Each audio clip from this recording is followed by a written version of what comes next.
आज जो हम लोग कविता पढ़ने जा रहे हैं उसका शीर्षक है राम लक्ष्मण परशुराम संवाद। इसके कवि गोस्वामी तुलसीदास जी हैं।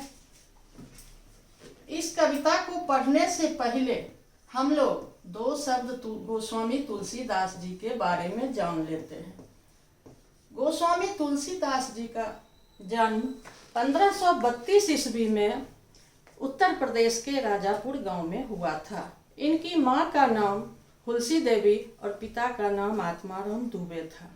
ये जब जन्म लिए थे तो सभी बच्चे रोते हैं और ये जन्म के समय राम बोले, जिसके चलते इनका बचपन का नाम राम बोला पड़ गया। और ये 32 दांत के साथ ही जन्म लिए थे, इसीलिए इनको सभी समाज के लोग और यहाँ तक कि उनके माँ बाप भी अशुभ मान करके उनका त्याग कर दिया और उनका पालन पोषण एक मुनिया नामक दासी ने किया।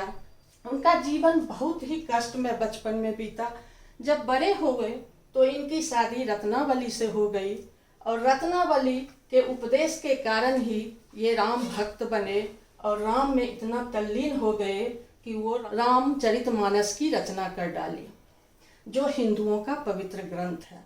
सन 1623 ईस्वी में इनकी मृत्यु हो गई। ये अब संवत 1680 कहते हैं और ईस्वी था 1623। इन पर भी एक छंद है कि संवत 1680 गंग के तीर, श्रावण शुक्ला सप्तमी तुलसी तज्यो शरीर। तो यानी कि संवत 1680 में काशी में एक 80 घाट है। उसी 80 घाट के किनारे सावन महीना के शुक्ल पक्ष की सप्तमी तिथि को इनकी मृत्यु हो गई। यह कविता जो राम लक्ष्मण परशुराम संवाद गोस्वामी तुलसीदास रचित रामचरितमानस के बालकांड से उद्धृत है। यह कविता उस समय का है, यह बालकांड के उस प्रसंग का है जब राजा जनक की पुत्री सीता की शादी होने वाली है और राजा जनक एक शर्त रखे हैं कि जो भी मेरे पास रखे हुए शिव के धनुष को तोड़ेगा उसी के साथ सीता की शादी करेंगे। और उसी शादी में देश विदेश के उसी स्वयंवर में देश विदेश के सभी राजा महाराजा आए, ऋषि विश्वामित्र भी। यहाँ देखो बच्चों, ये विश्वामित्र हैं, ये राजा जनक हैं, ये राम हैं और ये लक्ष्मण हैं। तो ऋषि विश्वामित्र भी राम और लक्ष्मण के साथ राजा जनक के दरबार में आए हुए थे।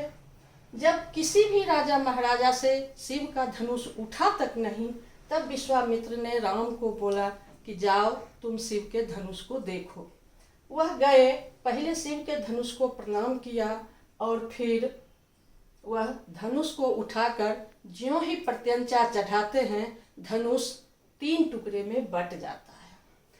चूंकि वह शिव का धनुष था, इसलिए उससे एक अजीब प्रकार की टंकार निकली और उस टंकार से ऋषि परशुराम जो महेंद्रगिरी पर्वत पर तपस्या कर रहे थे, उनका तपस्या भंग होता है और वो मन की गति से दौड़े हुए आ जाते हैं राजा जनक के दरबार में, जहाँ सीता का स्वयंवर रचा हुआ था। और वहाँ वो देखते हैं शिव के धनुष को टूटा हुआ, तो वो क्रोधित हो जाते हैं। ऐसे भी ऋषि परशुराम क्रोधी ऋषि थे, वो राजाओं को मारते रहते थे। इसीलिए और उनको परशुराम इसीलिए कहा गया है कि देखो यहाँ परशु है, परशु मतलब फरसा होता है, वो फरसा को धारण करने किए हुए रहते थे, इसीलिए उनको परशुराम कहा जाता है।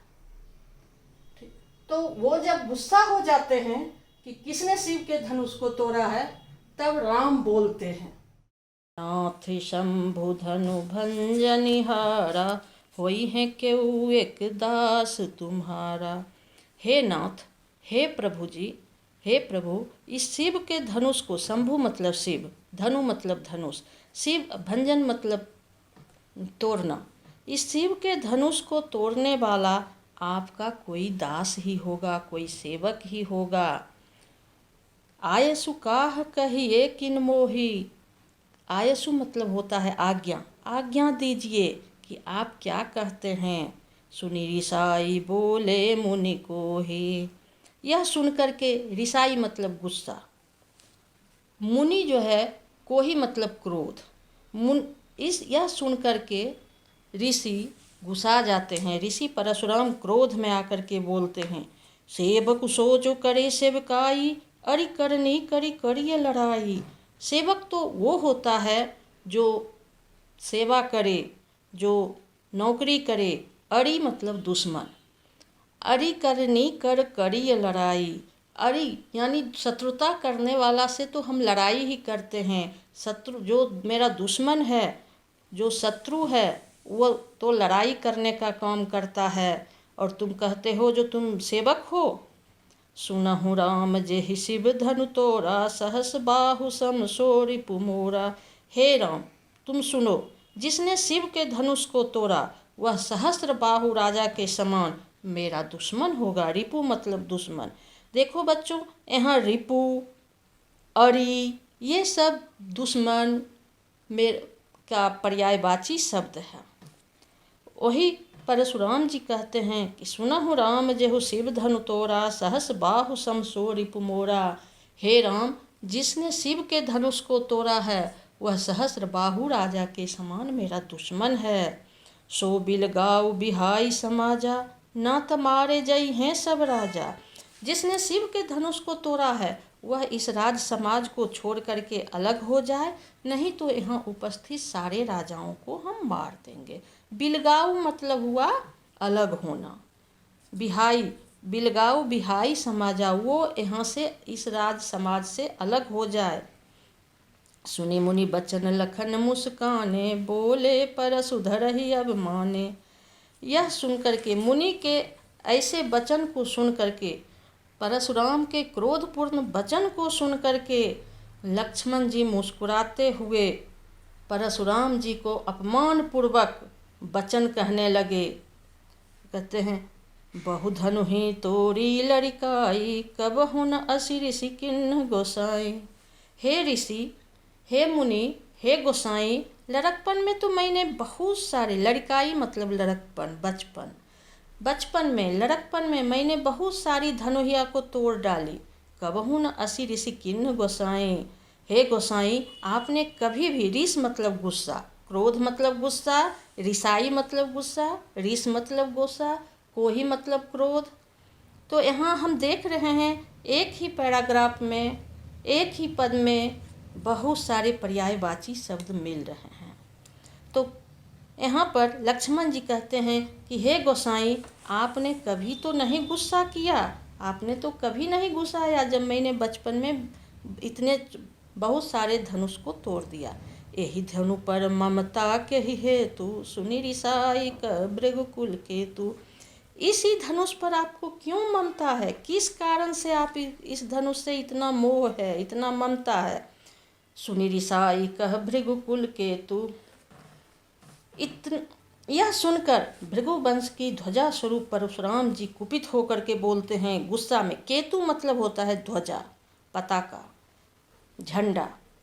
तो यह सुनकर के ध्वजा स्वरूप परशुराम जी कुपित होकर के कहते हैं, रे नृप बालक काल बस, बोलत तो ही न संभार, धन ही सम त्रिपुरारि धनु, विदित सकल संसार।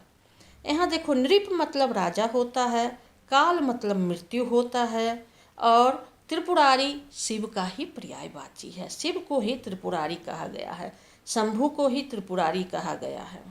तो कहते हैं परशुराम जी, अरे राजपुत्र, काल बस हो करके तुम होश में नहीं हो। काल बस के कारण होने के कारण तेरे मुंह से होश पूर्वक वचन नहीं निकल रहे हैं, तू संभल कर नहीं बोल पा रहा है। यह सारे संसार में विख्यात शिव धनुष क्या धनुही के समान है?